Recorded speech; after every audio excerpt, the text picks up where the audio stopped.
प्रथम स्वतंत्र भारताच्या 76व्या प्रजासत्ताक दिनाच्या आपणा सर्वांना खूप खूप शुभेच्छा।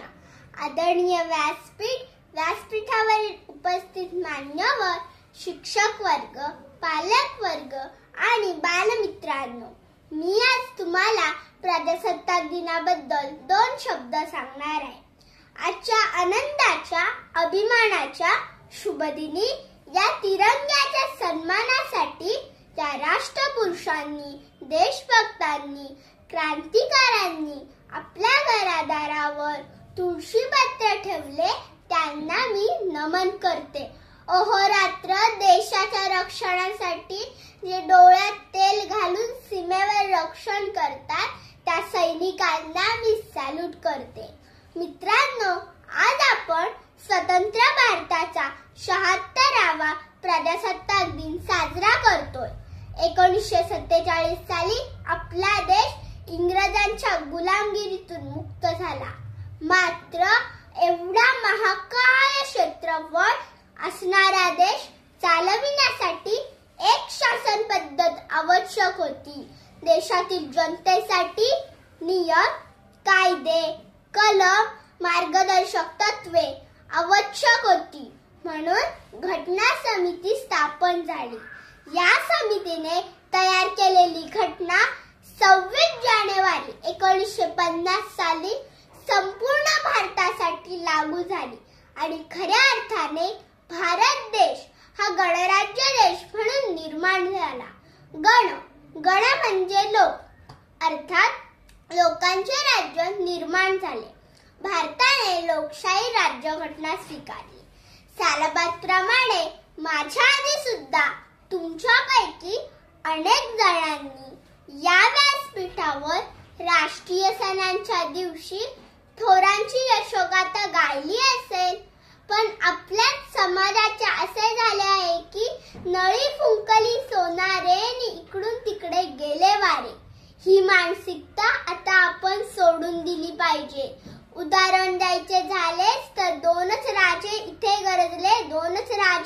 गरजले या कोकण पुण्यभूमीवर, एक त्या रायगडावर आणि दुसरा त्या चौदार तळ्यावर।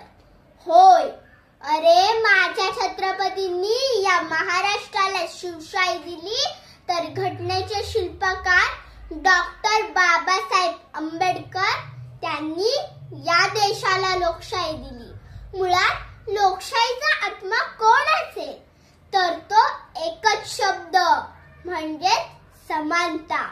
सर्व बाबतीत समानता, पण दुर्दैवाने असे म्हणावे लागेल की आज सुद्धा शिक्षणातील विषमता, स्त्री पुरुष विषमता, आर्थिक विषमता, सामाजिक विषमता अशी अनेक आव्हाने आपल्याला पेलायची आहेत।